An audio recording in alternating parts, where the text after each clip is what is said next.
Good morning, afternoon, or evening, folks, and welcome to Cast of All Trades, the show where we talk about developing skills, exploring ideas, and following curiosity. I'm your host, Orion Siebert, and in this episode, I'm joined by Marianne Hickman, a professional public speaker and sales coach who's earned millions in revenue from her career in sales and teaches others to do the same. What do people get wrong about sales? Is college needed for the average person to be successful? How can someone gain traction in life? In this episode, we talk about the importance of sales, how to develop your sales skills, why storytelling is crucial in any sales situation, how the proper mindset can change your life, an amazing framework for accomplishing and achieving your goals, and so much more. I just have to say, this episode was so much fun for me to record and talk to Marianne. We talked about sales, relationships, stories, mindset, goals, and shared so many stories and so much more.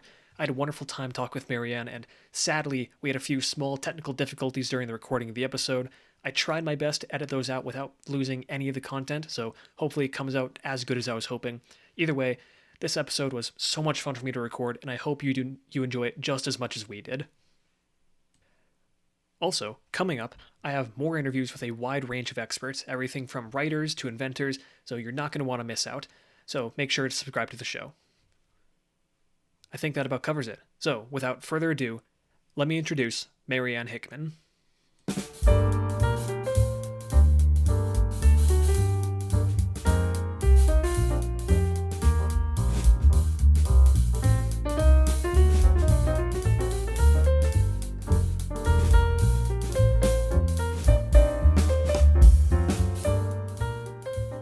Marianne, it's a pleasure to have you on today.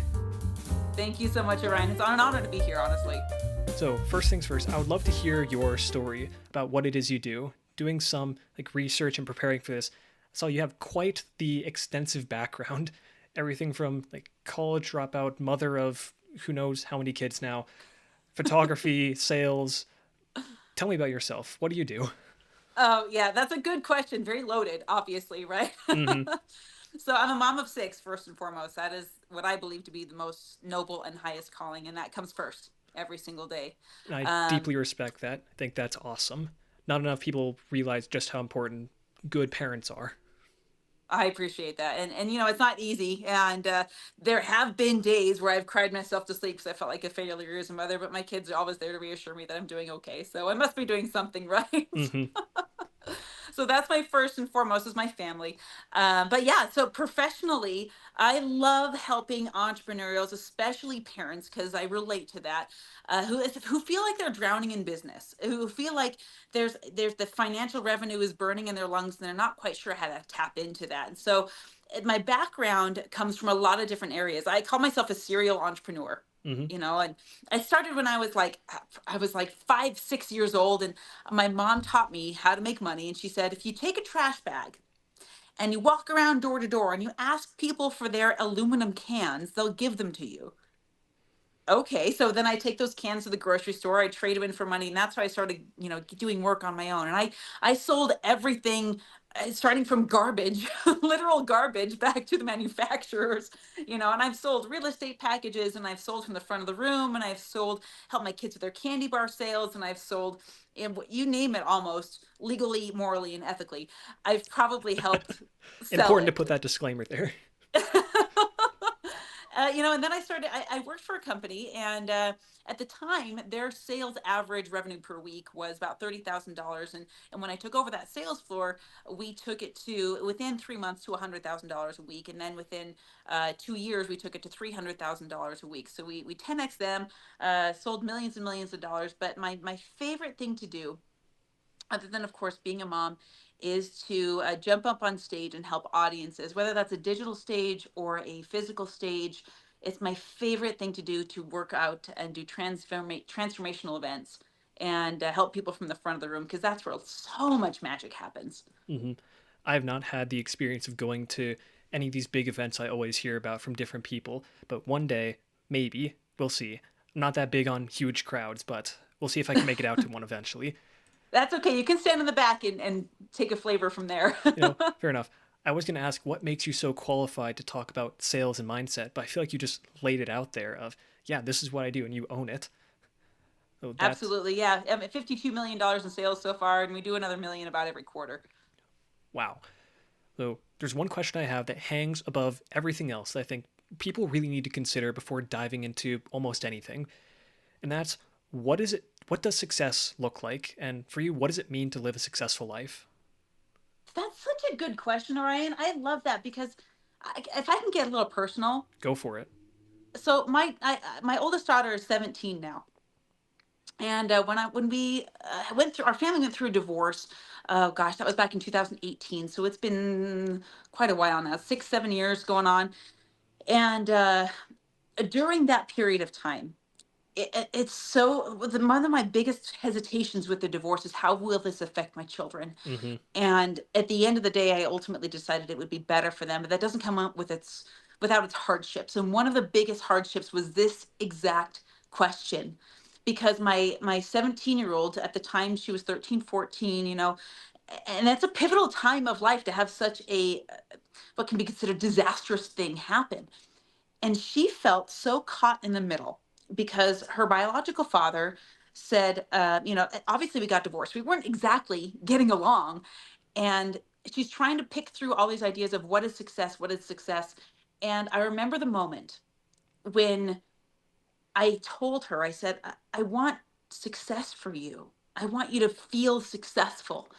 And she says, Mom, I don't want to be like you. And it maybe was full of a little too much spite. And that came with a lot of loaded energy of you spent so much time working and, all of this. And there was a lot of judgment on this word success. Mm-hmm. And I said, sweetie, it doesn't have to look like mine. I don't want it to look like mine. I want your success. And this is what I would say to everybody. I want your success to look like when you wake up in the morning, you love where you are when you wake up.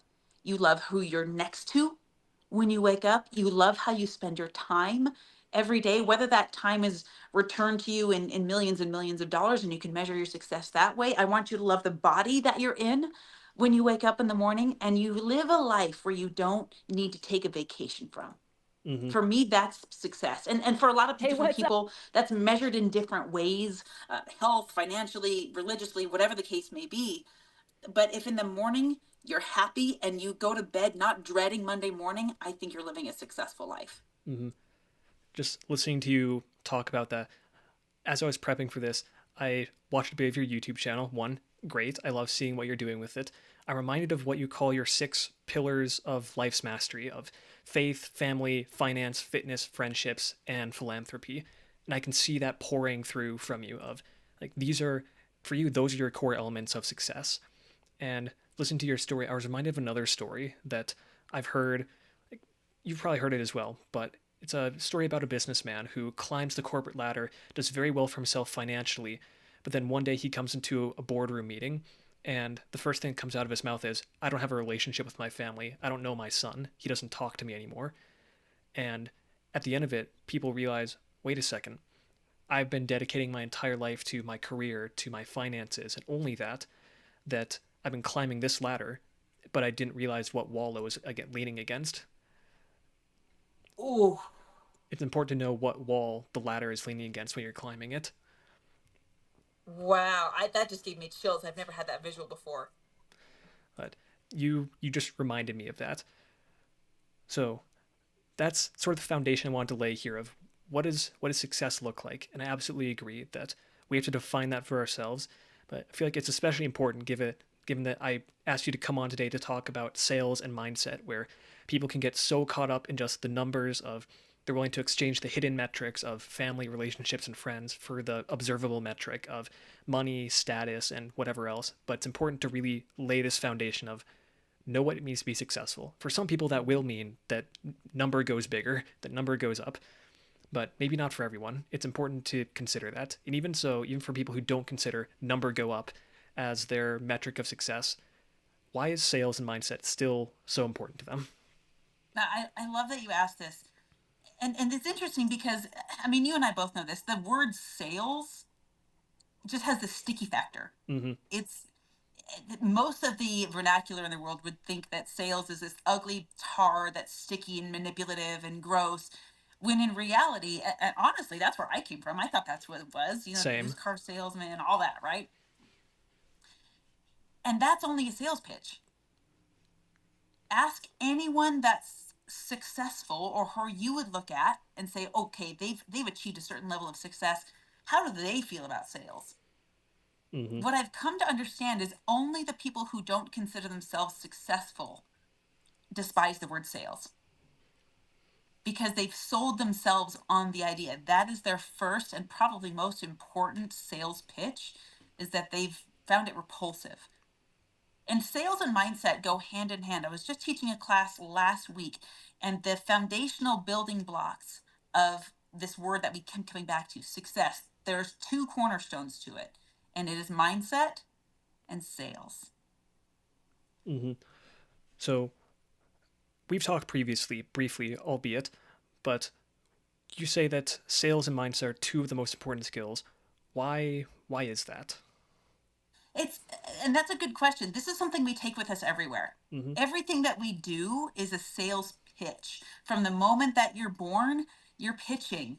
You're saying, feed me. I'm going to close you on feeding me. I'm going to close you on changing my diaper. I'm going to close you on taking me to the park. This is why so much marketing is targeted toward kids, because kids are constantly pitching their parents. I Mm-hmm. want to go to Disneyland. I cannot tell you how many times out of my son's mouth, who's 11 years old, I want to go to Mario World. I want to go to Mario World.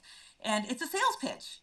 He's like, if I'm persistent and man, if every salesman in the world had the amount of follow-up that my son had with this pitch, and I'm pitching back to him, okay, what can we do to help you earn the money for this? Because I'm not going to foot the bill here. You are.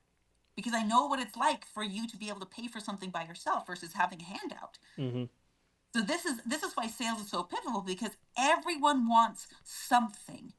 I have not yet met a person in the entire planet who has not raised their hand when I said, do you want more money?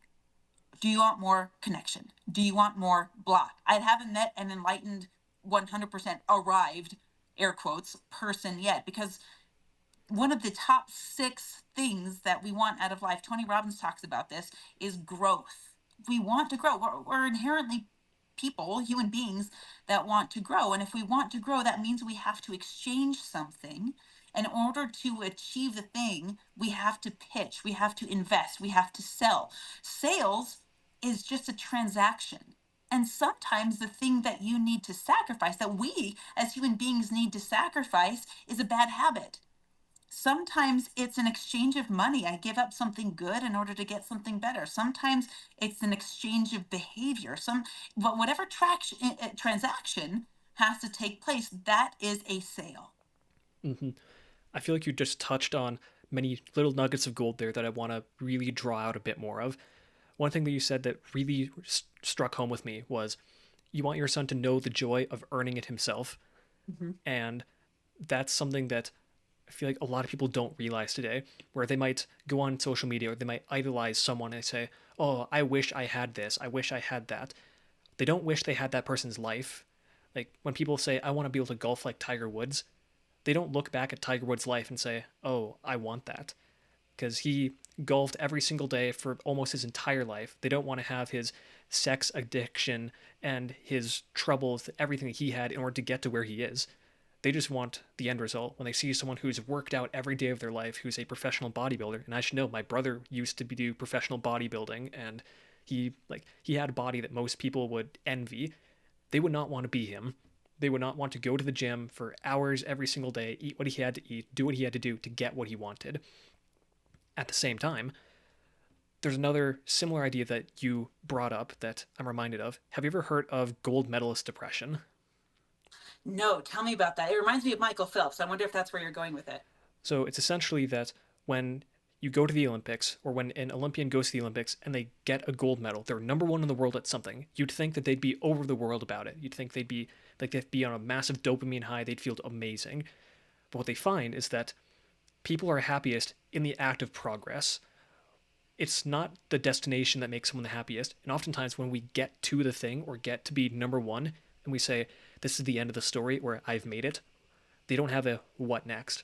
And they fall Mm-hmm. into a massive depression of, I should be happy. I just achieved this goal I've been working towards for years. And this is really like the point I want to drive home about that is that it's important to have a destination, yes, but it's really about the journey of getting there because people thrive in progress. I want to say this is Will Smith said this, where getting money feels amazing, having money is okay, losing money is the worst thing in the world. But it's that growth of getting something, of growing and earning, doing that for yourself, that feels amazing. I'm glad that you sort of touched on some of that, like some of those ideas in there. So another sort of off the beaten path question, kind of, is college overrated? Yes, instant yes. Elaborate on that. Zero hesitation on that. And again, this gets personal. I hope it's okay to share all of these stories. Absolutely, people love to hear from people, not from perfect sculptures of whatever over humanity thing you want to talk about. But, Oh, I'm still chiseling away. I'm beyond imperfect. So I remember I went to college over at BYU, and that people, as soon as people hear that, they're going to assume a lot of labels about me. When I can tell you that most of them have been ripped off. But when I was going to BYU, I started out because first of all, I thought that's what I should do, and I was shoulding all over myself, and it was gross and messy. mm-hmm, The moment I decided to go to college, I was sitting in my living room. I was living in Denver with that ugly 80s carpet that you can't tell if it's exactly dirty or not. I remember looking at that carpet as I was on the phone with my sister, and she said something brilliant, but I interpreted it wrong. She said, money should never be the reason you do or don't do something. And she told me specifically, money should never be the reason that stops you from going to college. And so I thought in my mind, oh, okay, college is the thing. I have 9 older siblings. They've all gone to college. I have older siblings who are brilliant, absolutely, like literally doctors, PhD owners. I have a sister who's got 3 college degrees in organ performance. She's still going to school. She's raising small kids. She's in the thick of it right now. I have another sister who's a PhD holder. Her husband is a PhD holder, and they teach at their colleges, and they're absolutely just out of this world, brilliant people.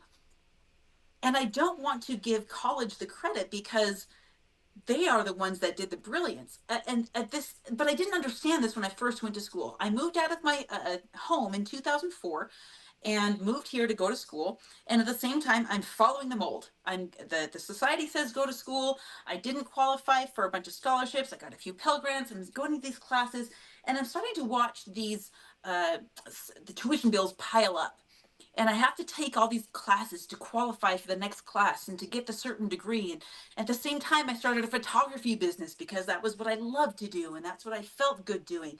And so I'm running a photography business. I'm raising small children. I'm spending 40 hours a week in school. Half of that time is looking for a parking space.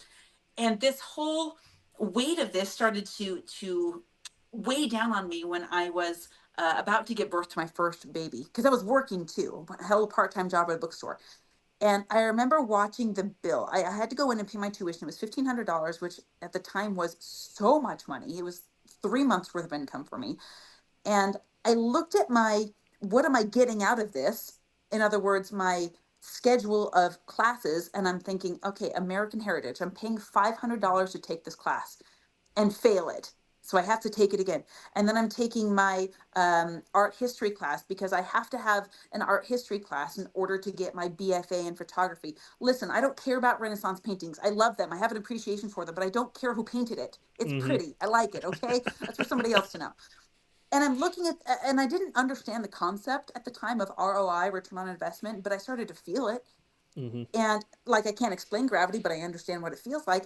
And I'm thinking, I'm paying $1,500 for just a semester of classes, but none of these classes are paying me. And none of these classes are teaching me how to run my photography business. And none of these classes have anything, they're not making me better. I can show on paper that someone else thinks I'm smarter because of it. But it took me, Orion, 10 years to figure this out. I stopped going to school for a little while because I was super sick with kids, and I got better. And then I was like, oh, I better finish my degree. And I started going back to school. And my college professors, I'll never forget Val Brinkerhoff, he's an amazing photographer. I went to his class and started, studying. And he looked at me and he's like, why are you here? With that exact tone, he said, why are you here? And I said, what do you mean? He said, you already have a photography business. You have kids. And nothing about your age, but you're 10 years older. You're ahead of everyone else in this class, not with grades, but with what college is supposed to do.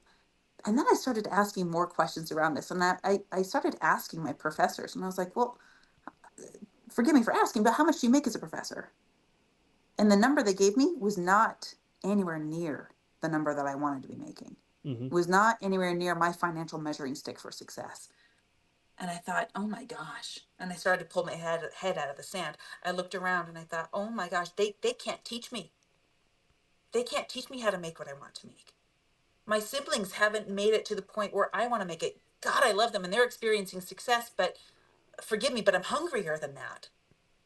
And I looked around and I thought, no one at this university that I'm aware of through the program of this university is able to teach me what I want to know. And that is how to become, again, my financial measuring stick of a millionaire, because none of them have achieved it. They can all teach me how to be a college professor, which I don't want to be, but none of them can teach me how to be a millionaire and raise a family and be a cool mom and have an amazing relationship with my husband. No one that I can see has achieved that. So I've got to go outside of this college to figure that out. And then I started to pull my head out of the sand even more. And I was like, oh my gosh, college is the best sales pitch there ever was. Mm-hmm. We've all been sold on this idea that we have to have it in order to feel validated as human beings. We're told and sold this down. Like, imagine if college was an MLM. All of the high school teachers that convince you that you have to go to college to get a degree that justifies you being smart, $100,000 piece of paper on the wall, excuse me? Man, I was on campus with you like just a few weeks ago, and this group that we were in talking about sales, like this group of 10 people where you and I were talking, have the best chance of success of anyone on that campus, not only because of your instructor Trent, who is amazing, but because Agreed. Trent has successful businesses. Mm-hmm. And I'll say this: That's what he's Trent is teaching. not the only successful one there. UVU does a great job bringing people from actual industry onto campus to teach. I can't tell you how many millionaires I've like worked with or am actively working with on that campus. Like people Yes. who have done some amazing things. Like, uh, yeah, I'll leave it at that. I don't want to call any names out, but But imagine mm-hmm, if every college required their professors to have industry levels of success rather than a good degree.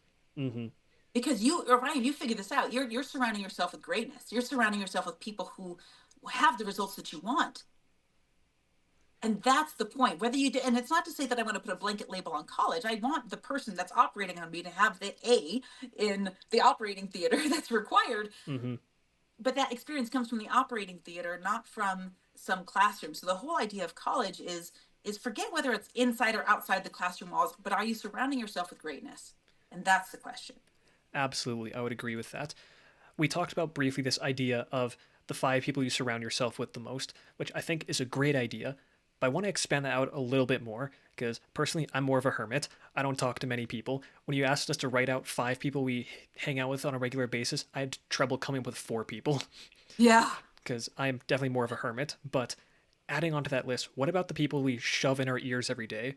What's the content we consume? We often think about our physical diet of food and fitness and what we're eating, but we rarely think about our media diet of what are the ideas from other people, from podcasts, from TV, from movies, from everything else, from the books we read. What's that content that we're putting in our heads? Who are those people that we're listening to? Because they're going to have much more of an impact than the food that we're eating and whatever else we have around us. Because I know personally, I probably listen to, there are a couple podcasters I listen to every week and hear them more frequently than I hear the voice of my parents, of my siblings, than my professors. And it's amazing how different my line of thinking is since I started listening to people I think are much smarter than me, have what I want. And it's once again putting yourself around people that you want to be around. Maybe it's not exactly a place where I can ask them questions directly, like I have with interacting with professors in a university, but I'm still getting similar kinds of information from them. So it's interesting. People need to consider who are they around, not only physically but like media related of what kind of information they have. So it's I don't know, it's fascinating to me.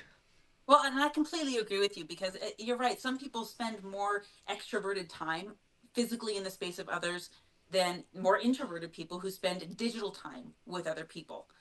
And the way I think of it is this: if and I asked in my school community recently, who is your idol? Who would you like to have lunch with? And do you have your questions ready if you were to go to lunch with this person?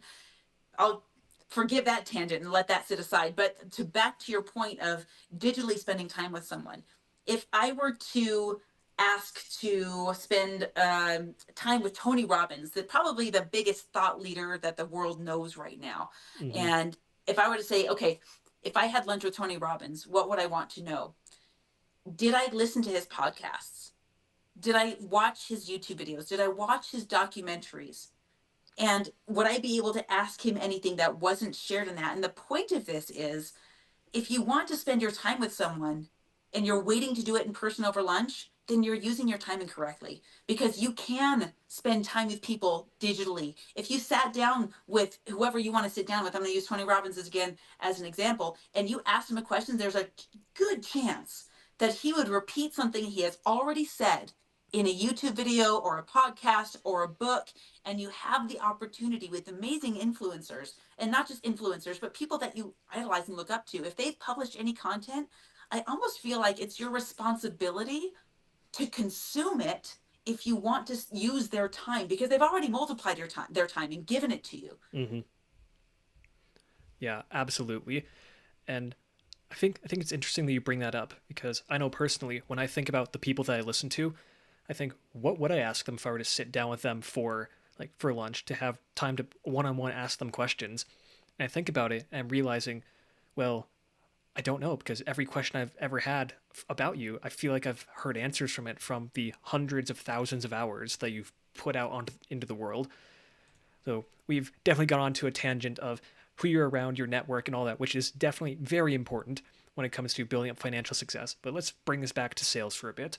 Yes. So, why should we even care about sales? I know we briefly touched on this earlier, but why should we care about it? From the entrepreneur to the average person, why?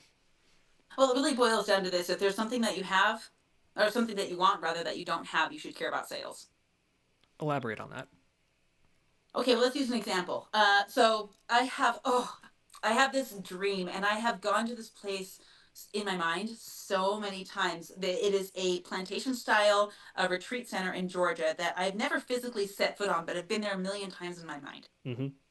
And I can see it. I walk down the gravel path with the Spanish moss dripping from the trees, and there's a double decker full wraparound porch in this building, and there's wrought iron doors that feel so heavy under my hands. And I want to build this as a retreat center for bruised and battered women, where they can go and have an intensive, process some healing, and then move on and get on with their lives and be productive members of society and feel whole enough so that they can create something. Now, that dream has not manifested yet. I haven't been to that place in person yet, but just like Walt Disney, I've been there a million times in my mind. And I don't remember if I shared this story in class. I think I did, where Walt Disney dreamed of Disneyland, he made it. Then he dreamed of Disney World, but he died before he saw it. Mm-hmm. So when they opened, they interviewed his brother Roy Disney and said, "Isn't it a shame that Walt was not here to see this?" And Roy looked the interviewer in the eye and he said, "You have it all wrong. It is because he visited this spot so many times in his mind, because he saw it, that you have the privilege of standing here asking me about it." So this whole concept of why is sales so important? Sales is not just I'm selling a product to collect revenue. Sales is enrollment. It is enrolling people in your idea. And this is where it comes back. When I started sharing this idea, this concept, and I've been there so many times in my mind that I can taste the air of that building. I know what the colors on the walls are. Like, I've been there so many times.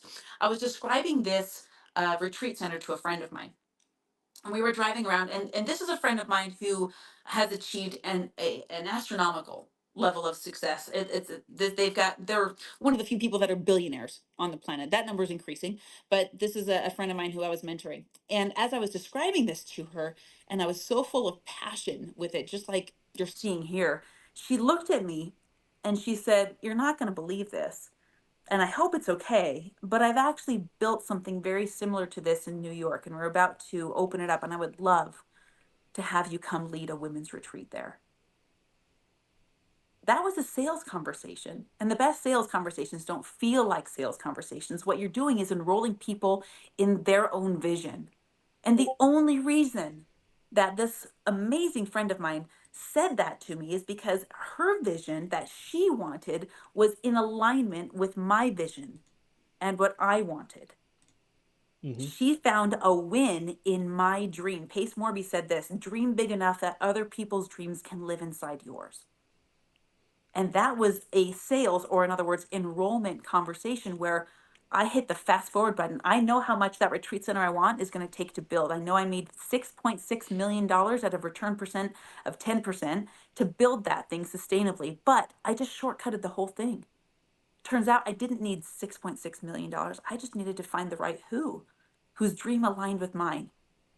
And I didn't need to buy it either. We didn't need to do a transaction of any kind. We just needed to say yes. Mm-hmm. Wow. I think you've definitely sold me on why sales is important. You sold me on that idea, and that's an amazing story. I'm happy for you to be able to experience that, really. Thank you. I'm happy for the people it's going to serve. We haven't even launched the retreat yet. COVID interrupted the whole thing. Gosh dang COVID, getting in the way of I know. everything.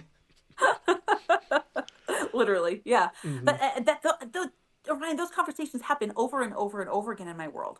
Mm-hmm. And the authenticity of sales is different from the manipulation of sales. The manipulation of sales is where people get this ugly, gross, sticky feeling. But the authenticity of sales, this enrollment, this passion that you get behind. I mean, no one could argue with Billy Mays that he was excited about OxyClean, right? Like that was his thing. Look how it gets rid of all the stains. But this is what we're really buying is not a potion or a program or anything like that. What we're actually investing in when we say yes in an enrollment or a sales conversation is the energy. I'm buying Billy Mays energy. The person who said, let's do a women's retreat center, bought my energy and my passion for the project. That's really the transaction that's happening. Mm-hmm. Absolutely.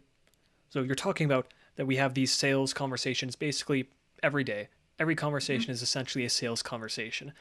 But what are some of the skills or traits that go into becoming a good salesperson? So, number one, first and foremost, is do more talk or do more listening than you do talking. And this goes from pitching an idea to your parents to pitching a product over the phone. We did this experiment in the class of Sell Me This Pen. Mm-hmm. And the first round of this experiment, his name is Taylor, right? Uh, it was Tyler. Tyler. Oh, forgive me. Okay. So Tyler's first round of this was explaining the benefits and features of the pen. When really I didn't have a need. Mm-hmm. I didn't need the pen in the moment. And there was this psychology. If I explain enough benefits and features that I'm adding value to this other person, when in reality, the biggest value that you can add to another person is hearing them and understanding them. Mm-hmm. So I'm going to tie it back to something we talked about a moment ago, where what would I do if I was sitting down with one of my idols? And what would I say? And I have a responsibility to digest as much of their content as I can. I believe that actually brings you closer to your mentors. But the first thing that I would say if I were able to sit down at a table with one of my mentors, for example, Will Smith, you brought him up earlier. I have a goal to meet him and have lunch with him. His book, Will, is amazing. I recommend it for everyone who has a goal in their life. But the first thing that I would ask Will is, where do you see yourself with your brand in the next year? What do you want to do? Who do you want to reach? I would want to find out as after you're again doing my due diligence. I want to see where Will wants to go. I want to understand what he wants. And again, I'm not trying to pitch him anything. This isn't a manipulation tactic. But if I'm going to have lunch with Will Smith, then hopefully we find enough value in each other to where that's not the only time we have lunch together. Mm-hmm. Maybe we can have lunch together again. Maybe he, has a need and I have a skill set that could fill that need and I can add value to his world. Maybe he said, "Oh, I want to start putting on events and I want to change lives." And then it gets to the point where I listen enough to say, "Well, I would be honored to MC those events for you because I want to serve your people." And I want to serve them in a beautiful way, complementary to how you're serving them. So the best tactic or the best technique, if you will, that other people will call tactics and whatever, is authentically find the need. And sometimes you're not the person that can fill that need, but you might know someone. Mm-hmm. who can fill that need and be a connector and add value that way. I have a friend, Brandon Simmons. He's an incredible human. I hope everyone has the chance to meet this guy. He wrote the book called The Go Giver All right. and has started a community about just giving and kind of experimenting. How much can we give? So yeah, it's being able to go through and have good conversations with people to not just not just ask them questions that'll benefit you, but go with a mentality of I don't want to just take and take. I want to give back. Because people, Mhm. there's this law of reciprocity where when you give to someone, they feel good about giving back to you. They want to give to you. So if I give something to someone, for some reason in our brains we say, like, I want to give back to this person. I don't know what it is, but I want to help them in some way. And being a salesperson by sitting down not with the intent of I want to sell you this pen, but I want to find out what you have, what you need this pen for, and if I can give it to you, great. If not, then let's see, do you know someone who might need it? How can I serve you in the best way possible? Yeah. I guess the main skills I want to boil that down to, from what it sounds like to me, is be a good listener, Mhm. ask good questions, and just look for opportunities to connect them with someone to offer your services in some way and really see what does this person need. Does that about summarize it? I would say so. Yeah, and if I could get a live maybe even a little more minute on a two-part basis. Number one is that if you're going into a conversation in order to invoke the law of reciprocity, it won't work. Yeah. It's just so wild, right? It almost seems counterintuitive. You have to give without expecting something in return. Mm-hmm. I cannot tell you how many sales conversations I've had where they don't buy, but they feel better off, either because my program wasn't the right program for them at the time, which is fine, or because someone else's program was a better fit at the time. And those conversations, honestly, when I know I've done a good job and I've laid it all out and I've just given, eventually, more often than not, I do end up working with them down the line because they feel so much better off because we talked. And if I don't end up working with them down the line, we have a positive interaction to guys, it sounds so fluffy to say, but I guarantee you, if you leave a positive reputation, that will come around. It happened to me just yesterday. Mm-hmm. Just yesterday I was talking to my videographer a while back, and he was coming in and filming a lot of projects for me, and we got talking and we talk off camera, and I wish the camera was on all the time because they're so juicy, but we had to end our professional relationship because he moved on to another project, and we were changing things up on our end and allocating resources in different areas, but we left on such good terms. And so essentially that means our sales contract, if you will, was terminated, if you want to use professional terms, where I wasn't buying his product anymore, but we left on such good terms. Yesterday, in fact, it might have been this morning, I run this community on school, and I've got a participant in there who messaged me this morning and he say, "Hey, I just made the connection that my son was your videographer." And it was wild. He's like, he had so many good things to say about you. And I'm actually really interested in what you're doing. And we've hung out online, we've had sales conversations, if you can call it that. But then he was on the edge of his seat. Like, okay, I'm listening. And we might be able to do something together in the future. And everyone wins when that happens. Mm-hmm. Absolutely. Your people say this all the time. Your network is your net worth, and by Right. building up good relationships with people, that's half the battle. And Mm-hmm. this conversation alone is happening because partially because I built up a good relationship with Trent, where he was happy to introduce me to you to say, hey, this Marianne would be an awesome person to talk to. Let me talk to her ahead of time. It's like that's awesome, and I've seen other benefits of not my own reputation necessarily, but my family has a great reputation off in Minnesota, where my mom knows all the big wigs up over there because she's thrown parties for all of them. Like she's managed their events, and they all know her, they love her, and they know the Siebert name. They say, "Oh, what can we do to help you out now?" Like being able to not just surround yourself with good people, but surround yourself here. How do I phrase this properly? It's by building a network of people who also have good networks, Yes. it's it's amazing what you can do, because most of the interviews that I have on this show are because like I have a good relationship with many people who know a lot of other people, Hmm. and I would not be able to do this if I did not actively go out and try to be a good person, try to relate to other people. So it's relationships matter so much in everything you do. Well, Orion, you were the first person I met that day. You were the earliest in the classroom.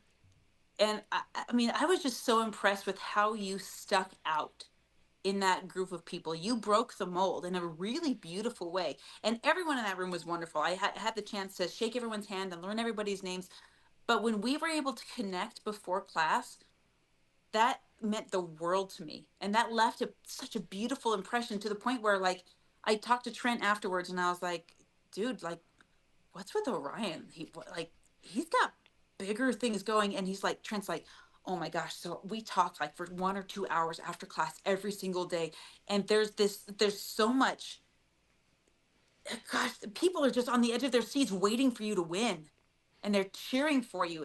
And like you're winning all along the way. And the moment that you need to make a call on the universe for an ask of some kind, there's going to be people waiting at your door to show Mm-hmm. up for you. Yep. People like interesting things. I like being interesting. That's the best way I can That's put so it. true. I love that. Mm-hmm. People don't want to read a boring story. I don't want to be a Right. boring story. Oh, Hence why so true. hence why I go around dressed up like I'm in the 70s all the time. You're like, this is intentional. Yes, always, very. But okay, bringing this back, Yes. what does storytelling have to do with sales? Well, how many times have I said, can I get personal on this call alone? Oh, Like, maybe 3 or 4 times. it's everything because we're never selling a product or a potion. Like I said, it's always selling, how can my life be improved? When I teach sales, when I taught sales to my sales floor back when I used to run one, during training week, I would share this video as a Chanel commercial. And this video, I looked it up. They paid $3.3 million to produce this 1 minute video.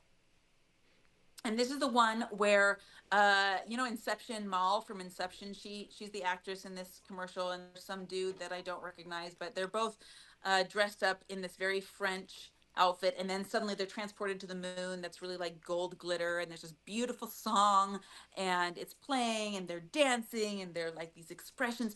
And the psychology of this video is fascinating to me because nowhere in the video, not until the very end, 3 seconds of the video, if that, do they say perfume.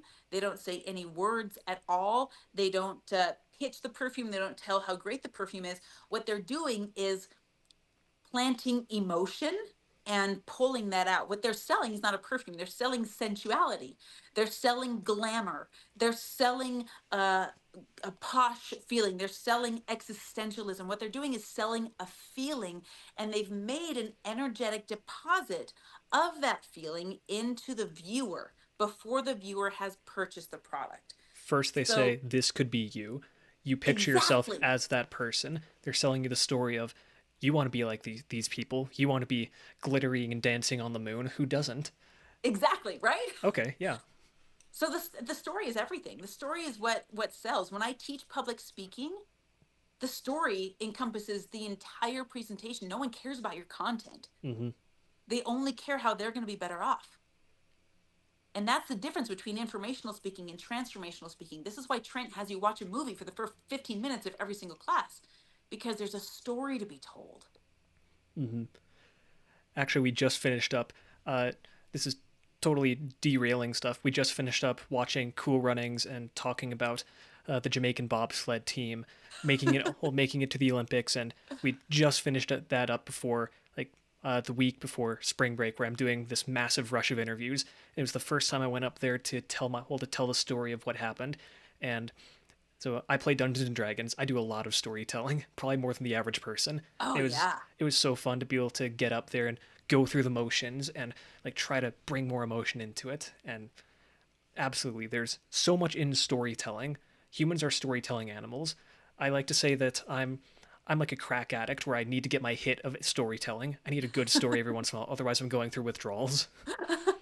It yeah, it it's kind of ridiculous, but Well, and think about it. I love that you brought that up because my husband and I went to Jamaica on our honeymoon, mm-hmm, and part of the decision for that it was influenced by this movie. So there are people in Jamaica who made money from us because someone else told a story. mm-hmm.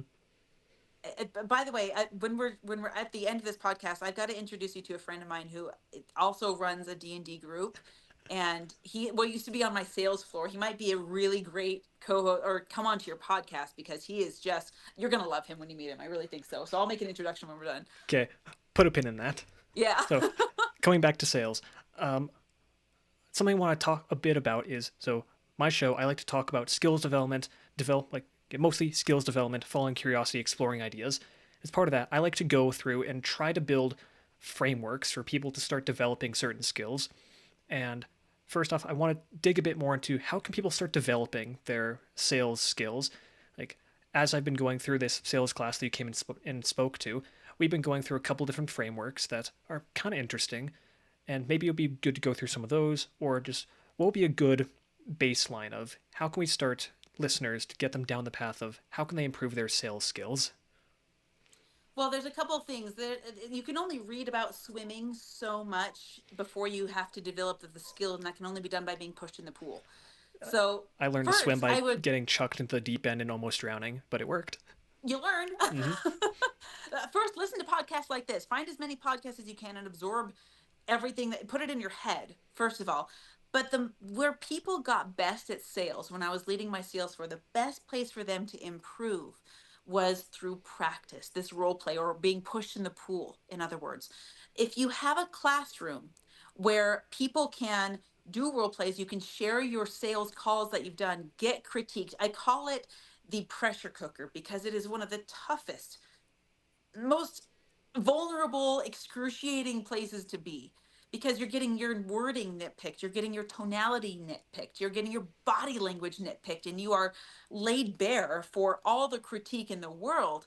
But that is the best place to grow if you're really serious about it. And that's the best, not just sales. This is anything. If you want to get better at swimming, if you want to be a better cook, put yourself in front of the panelist that makes you sweat, Mm-hmm. makes you nervous, because that's when you improve the most. So, gosh, the best salesmen I've ever met survived door to door. They did a summer of summer sales and we're talking to people and learning how to interact and to bring the right energy to the sales floor. But get in front of experts and peers who can pick it apart and show you your blind spots because by definition, you're unable to see them. You cannot see the coffee cup if you're in the coffee. Mm-hmm. Absolutely. And an aspect of that I think is very important is actively seeking out critiques and actively seeking out people who will correct you on things. Most people don't like to be corrected on stuff. They like to feel on top of the world. I'm so great. I did this thing. And I'll be honest, I fall victim to that sometimes. We all do. We do. But it's so important if you want to get better at something to find someone who can stand on the outside and look at you and say, actually, your form's bad. Or, like, do that thing again. Try better. And to be able to nitpick and actually see that happen doesn't feel good, but it's going to help out in the long run. So, Absolutely agree. what about the person who maybe doesn't have time to go and get a summer sales job, who's like very bogged down in what they're doing? Maybe they have 20 to 30 minutes a day. Let's go with that. Where might be a good place for them to start? There's lots of different places to start. First of all, again, whenever I want to back up on this concept of not having enough time, if I may. Absolutely, I'll agree with you. People always have enough time. It's Agreed. a matter. Yes, you always have time for the priorities. I hate people saying time management. It's always priority management, Yes, because thank you. whatever you, everyone has 24 hours in a day. You cannot change that by managing in some magical way. What you can do is you can set your priorities. I know personally, whenever I have a to do list, that'll usually be good enough for me. But when I have way too much on it, like, okay, time to turn this into a priorities list. And I'll go, what's the most important thing I need to do today? Set that as number one. Then keep going down the list. And almost certainly, if I were to do that as a to do list, I would get maybe half of that done. But if I do it as a priorities list, I get nearly everything done, almost always. Exactly. And whatever doesn't get done turns out wasn't a priority. Mm-hmm. And it'll probably get done tomorrow. It might, or you Mm-hmm. can, I have a whole system for this, but yeah, you're right. You would delegate it or defer or delete it Yep. if it didn't get done. So for the people that have, again, a lot on their plate, we all do. Mm-hmm. Everybody does. The first thing I would say is reprioritize. If this is important to you, carve out more than 30 minutes a day. Double dip your time. Listen to a sales podcast while you're on the treadmill, while you're Mm-hmm. driving in your car. It's amazing. If you fill a jar full of rocks, there's still room for sand. Yep. So double dip on your time. You can 100% do that. And then when you have created, not you find, but you have created a space in your calendar, use that space with the most efficacy to jump into the pool. Go into the rooms, ask, find a mentor who runs a weekly accountability call and say, can I send you a recording for review on the call? Mm-hmm. Can I pick through this with you? This week on my accountability call Wednesday night, I've got one of my amazing students that says, I built an ebook, but I need someone to pick it apart. Can you do it on the call? And I said, totally. You're going first and teaching so many other people. Let's do it. So use that time. First of all, carve it out and then use it to its most potency. Absolutely, I agree with you there. When you look at someone's phone and how much time they spend on social media, on whatever useless garbage, I think to myself, well, personally, I hate social media. I think that it's the devil. The only reason I have it is just so I can post stuff about the podcast. I don't check it, I don't do anything else with it. But when I look at them and I think, would you be more satisfied at the end of the day knowing that you went and you practiced a skill and you try to get better at something? Or would you feel better by scrolling TikTok for 2 hours? Oh, yeah. What's going to feel better in the long run? It's the idea of long term retrospective happiness versus hedonistic right now. I feel dopamine rushing through my head. Mm-hmm. Yeah, Couldn't it's agree with you more. One of my friends, Dolph DeRoos, he's an amazing commercial real estate investor. He put it this way. He said, if you want to make $1 million, throw your TV out the window. mm-hmm. If you want to save $200, open the window first. But the concept still applies. That's great. That's great. So you said before that the one skill more important than sales is mindset. I'd like you to elaborate on that, but first, what is your definition of mindset? Well, a mindset is a blank canvas. Regardless of how healthy your mindset is, you have one. Just like your body, everyone has a body, but regardless of how healthy it is. So mindset isn't by definition a non-neutral thing. Mm-hmm. Everyone has a mindset. It's just, what is it? Mm-hmm. How does your mindset serve you, or is it working against you? And what's so beautiful about the way the brain works, and I just recorded a podcast on the quantum physics of the brain. It's so amazing. The way the brain works is it is programmed like a computer, and we can prove this because the brain made the computer, and the brain can only duplicate what it knows. The brain is an ultimate supercomputer, and it's created computers. And when you harness and understand how the brain works, you can leverage that computer programming to your advantage. And it comes back to, and again, I might get a little bit crazy sounding here, which I'm sure is okay with you. Insanity is the spice of life. Yes. So there's a whole series that you can watch on particle wavelength duality Mm-hmm.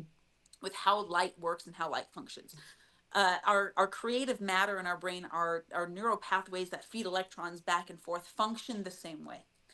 Every thought is not only a not only does it matter, but it is matter. If you had a scale sensitive enough, you could measure the mass of a thought because it is made up of electrons and neutrons and all of the things that create life.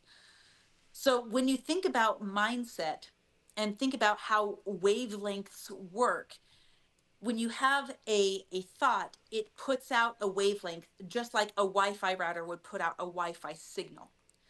Now, when you're trying to tap into the Wi-Fi, you need a password, and once you achieve the password, your device connects to the Wi-Fi. Our mentality or our mindset works in the exact same way, except your Wi-Fi signals go from the subconscious to the conscious depending on how much control you know that you have.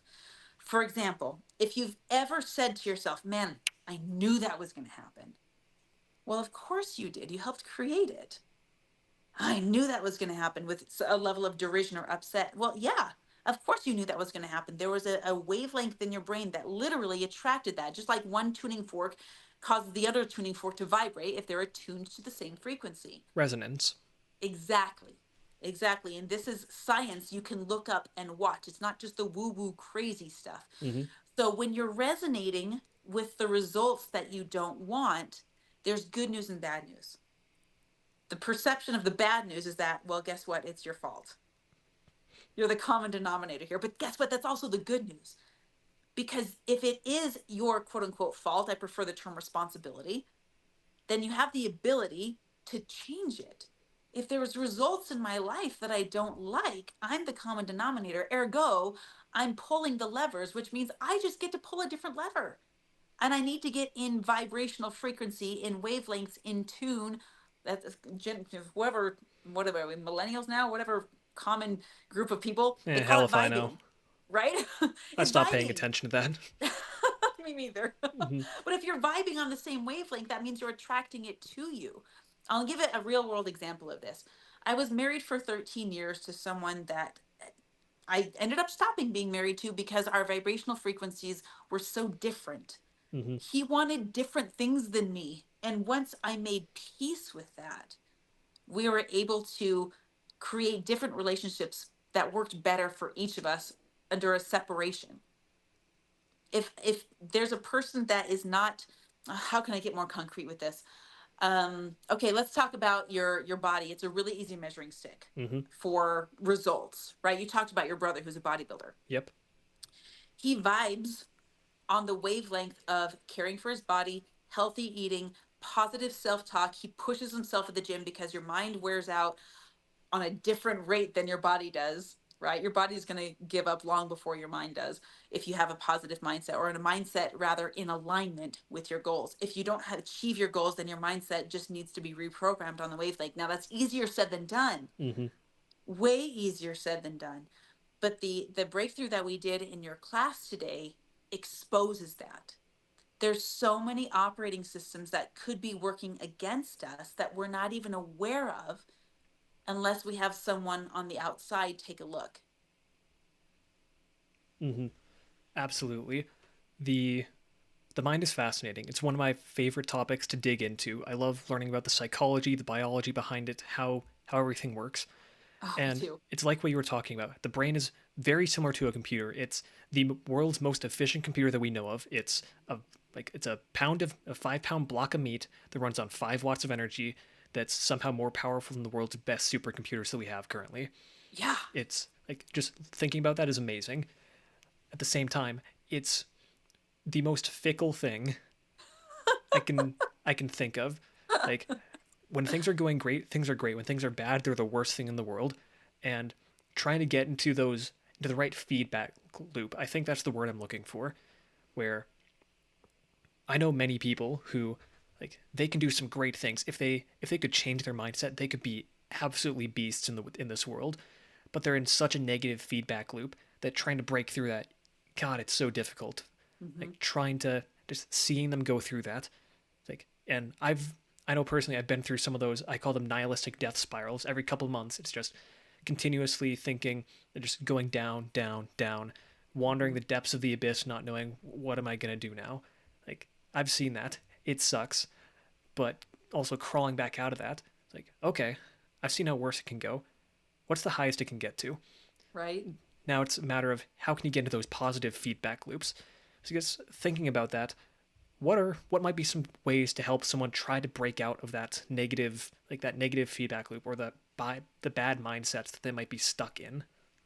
So I use this practice that I started probably 10 years ago, and it's the beginnings of practice on this. And now I honestly don't do this practice anymore because this was the training wheels that I'm about to explain. But if you've never done this, use the training wheels. Mm-hmm. So this is the practice. So I used to keep two journals, and one was a black journal, just like this, and the other was a colorful journal. Mm-hmm. And I would start to observe because by the simple act of observation, things can change. And there's a loaded sentence, but I'll stay focused on this for just a second. So I started just measuring and keeping track of the thoughts that went through my head. Whenever I could isolate a thought, I would write it down. Even if it was a thought that didn't serve my purpose, I would write it down in my black journal. In other words, if it's a thought that I would never say to my own children, I'd write it down here. If it was a thought that uplifted me, that made me feel better about who I was, that was a congratulatory thought or an encouraging thought or motivational thought, I would write it down in my colorful journal and I would start to separate the two. the wheat from the tares, if you will. Mm-hmm. The first step was observing how much negativity was going on in my brain. And I thought, if I'm baking a cake and I'm including all of this poop, this is going to be disgusting. Mm-hmm. So I got to get rid of this and separate the two and only use good ingredients to make my future. And then at the end of every day, as it started, then I went to every week, then I went to once a month. But I would take the pages out of this black journal, I would tear them out, I'd put them in a number 10 can and poke holes in the side, and I'd take it out to a parking lot and set fire to them. Wonderful. It was my burnt offering. And I Mm-hmm. said, if I am going to get what I want, I'm going to have to put this on the altar, and I'm going to have to give this up if I want what I'm creating over here. Pretty soon, that black book started to get fewer pages filled up. And it's not to say that I am completely void of limiting beliefs, because I still don't have everything that I'm trying to create. So there's obviously hurdles that I still haven't overcome, but I'm on an upward spiral. Now I do this very, uh, not never, but rarely, because the need doesn't arise as often, because I have reprogrammed, I've eliminated the virus, in other words, and I know how to spot it from a mile away. Mm-hmm. And so those low points don't have a frequency anymore. They're intermittent, because I use this colorful journal, and I keep that colorful journal. And in fact, I spill it out. Last week, maybe it was a month ago actually, I took a deck of sticky notes and I spilled out positivity about my husband, and I stuck those sticky notes all over the house, and they're everywhere now. I don't think he's found all of them yet, but that's a physical example of a mentality that is made itself manifest in a physical form. So I know it sounds kooky and weird for a lot of people, but gosh, I got to tell you it works, because I've done it. If Mm-hmm. you put what's mental into a physical form, separate it and get rid of what's not working, it is a positive practice. I believe it. You find what you're looking for, and when you actively put what's in your brain into physical form, and you can see like this is good, this is bad. If you can build that association with your brain to say, hey, these things in this black notebook, I'm going to set fire to them. Therefore, Mhm. that's that's teaching my brain that, oh, this isn't important. Just burn it. Don't worry about it. Focus on what's in that rainbow notebook of this is what I want to think about. This is what I want to do. There's this idea that I've been exposed to from different podcasts and different places, and I've thought about it more and more, and realizing there's probably more to this than I'm realizing. Of you can't fix the brain with the brain. It's like trying to sniff your way out of a cocaine addiction. And by taking what's in your brain and putting it onto the physical, or using the body to say, like, well, I can't do anything about my brain. I'm going to do something physical. I'm going to go to the gym, do something hard. That makes the brain feel good. And from studies, from what I've been able to see, like having a good workout, or like actively doing something, can be more effective than antidepressants. Note, this is not like medical advice. Talk to your doctor about that. But from studies I've read and from what I've actively seen in people of, is this person down? Are they taking care of themselves physically? Like, often the answer is no.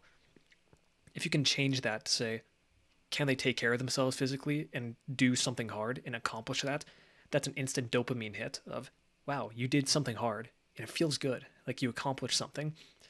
It's it's stacking sheets of paper of, like, at first it's going to be small, of these are my accomplishments. It's very small, but as you keep on stacking one by one over and over, you build that stack of accomplishments until eventually you get an undeniable stack of proof that, like, I can do cool stuff, that I feel great, that I can have a good mentality. And yeah, that's just some of the stuff that you reminded me of when, as you're going through the various notebooks, and what you can do with that. I love that. And what you said really, it reminded me of a podcast that I just listened to. I don't know if you ever listened to Joe Rogan, but he just had a a uh, a guest on there who was very controversial. That's the way Joe does it. Mm-hmm. But I agreed with almost everything she said. And the things that stuck out to me were twofold. One is that rates of depression are increasing as the ease of life increases. Yes. And it's like you're saying, we don't have a sense of accomplishment when things are too easy. This is why I send my kids out and they have to do an hour of yard work every single day, because of the dopamine hit that you get from accomplishing something that you perceive to be hard counteracts whatever depression you may get from living an easy life. Live an easy life, get hard results. Live a hard life, get easy results. Life is so easy, we have to build gyms where we can pick up and put down heavy objects in order to feel something. you just quoted me like from a year ago. I'm like, can you imagine the people that had to break ground to eat bread? Like, why are you going to this place for just pointless exercise? Just go outside. Mm-hmm. It's yeah, it's amazing. The mind is fascinating, and we might say, oh, we want things to be easier, but there's a limit to that. Like, If you ease want is things to be nice. easier, be willing to do what's hard. Exactly. We've talked so much about sales and finance. There's a there's a topic that you mentioned before that I want to dig into a bit more. What is traction? Oh, this is a good question. I love traction. In fact, there's lots of books that have been written on this. And you can go look up many of them. One of them is called Traction, but I want to simplify it and boil it down. Mm-hmm. So I run this daily accountability call at 7 a.m. every morning. Me and this group of people, we're on the phone and we're talking about our daily action steps. So people like to, we as human beings, we like to grow and we like to set goals. I think that's actually decreasing as life gets too easy, but I digress. So when you have something that you want, oftentimes it will stay in the what you want category unless you do something about it. And that's where a lot of people get distracted, is in the actual doing of the thing that moves the needle, and we get stuck in the glorification of busy.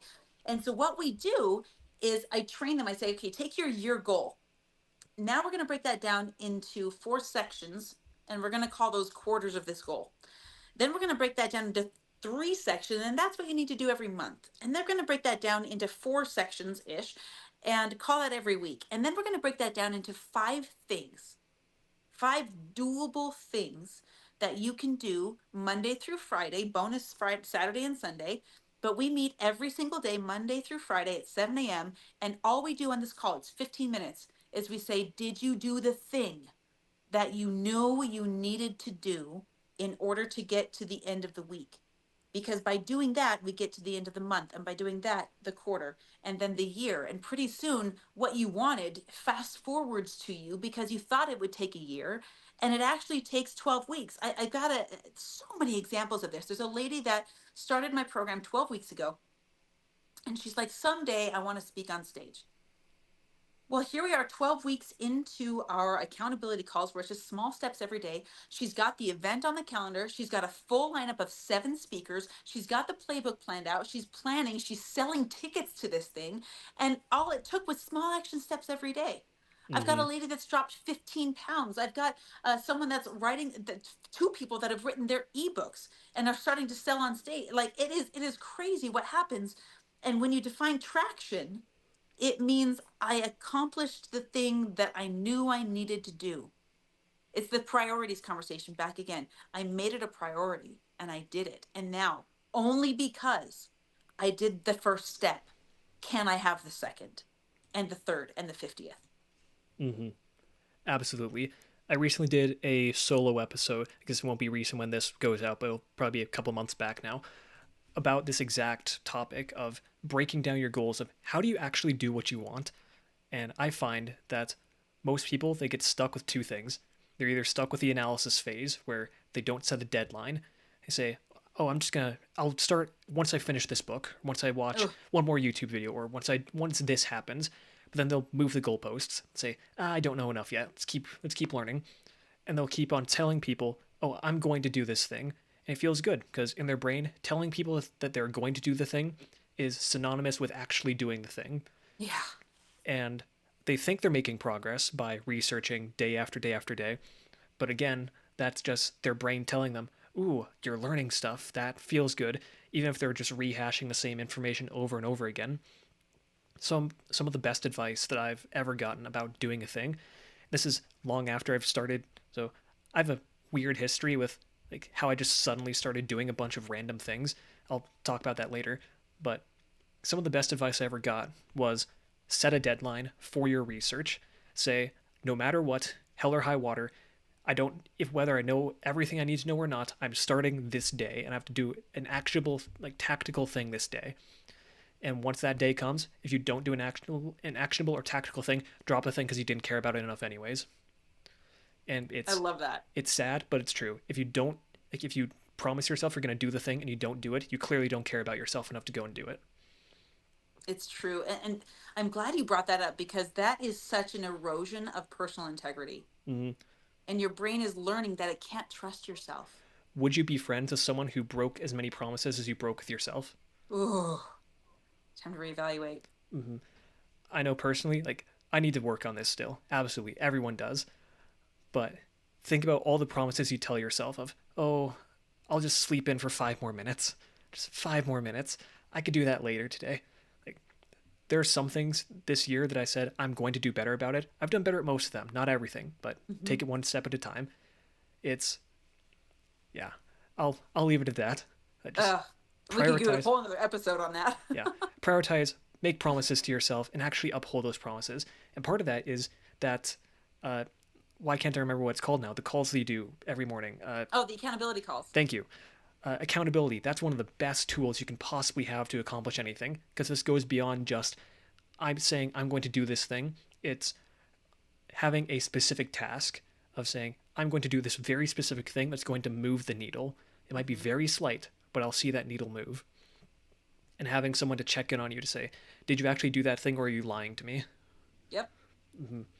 Yeah, it's amazing what a little bit of traction can do. You break down those big goals into something you can actually do instead of looking at the mountaintop.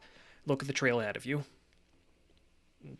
Yeah, it's And it goes faster than you think. And this goes back to our conversation on mindset because if you start doing the daily measurables, you're getting traction and you're teaching your brain that you can be trusted. mm-hmm, And this is the upward spiral. This is how we not only reverse the downward but go upward. If you teach your brain that you are someone that you can trust, then you accomplish so much more. mm-hmm. Yeah, I know personally when I finished my first project that it was like a big out there thing that said I'm gonna do this weird thing I've never done before. It's like as soon as I did that, I consider that to be a turning point in my life where I could say, oh, this is undeniable proof now that I can do cool, interesting things that I set my mind to. And I said, well, I did this. What else can I do? I started off, this is back junior year of high school. One day I said, I'm going to build an electric violin. I did not play violin. I did not know anything about violins. I said, I'm going to do this. I spent 3 months learning everything I could about the violin, and I spent the next 3 months talking to people and getting help from people. I had a pseudo grandparent who said, "Hey, I have a bunch of wood in my garage that my wife wants me to get rid of. Take whatever you want." My dad showed me how to use the tools and said, "It's your project, you do it." And next 3 months I spent building and breaking and building different versions, different models, and I learned from each version till eventually I got a working piece of junk. It looked horrible, but it worked, and that That's was and amazing. that was undeniable proof for me to say, "Oh, I can do things that are interesting and weird." It's like, what else can I do? Then I went on to make other musical instruments and went on to do like other stuff outside of woodworking to say, well, if I did woodworking, this is kind of similar. Let's try that, and just sort of build an undeniable stack of proof of, well, if I set my mind to do something and actually go out and do it, you'd be amazed what like talking to people about, oh, I made these things. They think, oh, that's so cool. It's weird. I can never do something like that. Oof. And I think, no, you actually could. Like if if a high schooler with no experience doing woodworking or like just making things could go out and actually succeed in doing these things, someone with a bit more money, with a bit more time, or with a bit more drive to be able to do it, like yeah, you could easily do it. Like a lot of the things Oh, man. that we say, oh, that would be so cool. I can never do that, are much more in reach than we could really believe. Yeah. Yeah. And most people, when they say I could never, what they really mean is I would never. Mm-hmm. Exactly. So one last big question I want to ask: what's the one thing you would recommend to people who actually want to get traction in their lives? So I have a bulletproof formula. Okay, So I'm gonna give this to all of the listeners. hit me. This is the bulletproof formula because this is the thing that allowed me to lose 70 pounds when I needed to. That helped me build a multi-million-dollar company. That got me out of a crappy marriage into a really beautiful one. Like I have used this formula whenever I want anything. So this is the formula. First of all, identify what it is that you want. And I know this seems cliche, but it needs to have a metric, Mm-hmm. a measurable, something that says I can count how many of these, whether it's pounds of muscle that you want to gain, or size pants you want to wear, or how many dates you want to have in a week, or whatever it is. A metric. Define what success means in terms of measurables for you so that you know how close you are to it. Mm-hmm. So that's number one. Number two is to create a deadline, a time by which you want to achieve it, because it's critical for you to be able to reverse engineer this into daily action steps, just like we mentioned a moment ago. Define a deadline, and this is going to be important for the following steps. Number three is to create those daily action steps. Mm-hmm. One thing. It doesn't have to be astronomical. Maybe you want to start a podcast, and then day one, you think of a title. Day two, you draw a concept for cover art. Day three, you write down three people you want to interview. Whatever it is, just chunk it out every day so you can get that traction. Number four, get an accountability partner. Daily accountability partner. Someone that you can check in with every day that says, I did or did not do my thing. Now, this is where we start to have a little fun. Number five, we're going to set a consequence. Now, in my daily Mm. accountability calls, we have the most amazing consequences. I'll give you a couple examples. My husband said, I have to take my nutritional supplements every morning and every evening. And if I don't, I have to shave an eyebrow off. Or I have to give my wife 2 hours of yard work that I really don't want to do. Or I've had a lot of people, a lot of women especially, say, I'm going to shave my head. I've had people say, I'm going to donate to a cause I don't believe in. I've had other people say, I'm going to eat a can of worms online on Facebook Live or whatever it is. Something repulsive. I have to pause you there for a second. Have you? So there's an alarm clock that I've seen online that I look at it and I think this is amazing. It's an alarm clock perfect for anyone who really wants to get up, where you put $100 bill on the top, and if you don't get up on time, it slowly shreds it. That's amazing. So absolutely, consequence is so important. I love, and this is, we're feeding three different levels of what I call obedience, but again, that's room for another podcast. So you want to have something that you're avoiding, but you also, again, want to set yourself up a reward. So as you have a consequence, you're also shooting for a reward. So again, rewards could be, my husband's like, oh, I get to play an hour of my favorite game. Or, and I got another friend that says, I scheduled a trip with my kids that we get to go on if we do this thing. And their consequence and rewards, this is important, they are not tied to the deadline of the goal. They're tied to the action step. Mm-hmm. So your consequence and your reward are triggered by your actions, not by your goal deadline.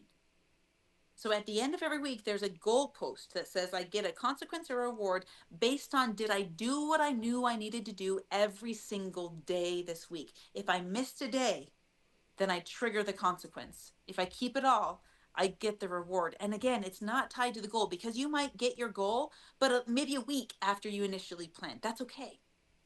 That's okay. A lot of weight loss goals are tied to this, and you can't always shave off that extra half a pound of fat, but you've made the appropriate daily action steps. You have to be determined on the goal, but flexible on the approach. And so your action, your consequence and reward are tied to the activity, not to the goal. And then finally, celebrate.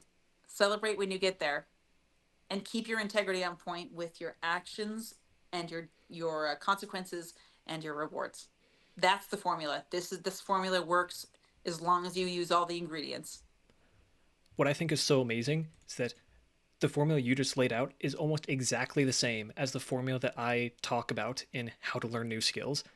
It's choosing the skill, it's setting a deadline, it's setting an exact metric based goal, and then having that as a destination to get to, and then aside from that, having action based goals of, did I do the thing every day?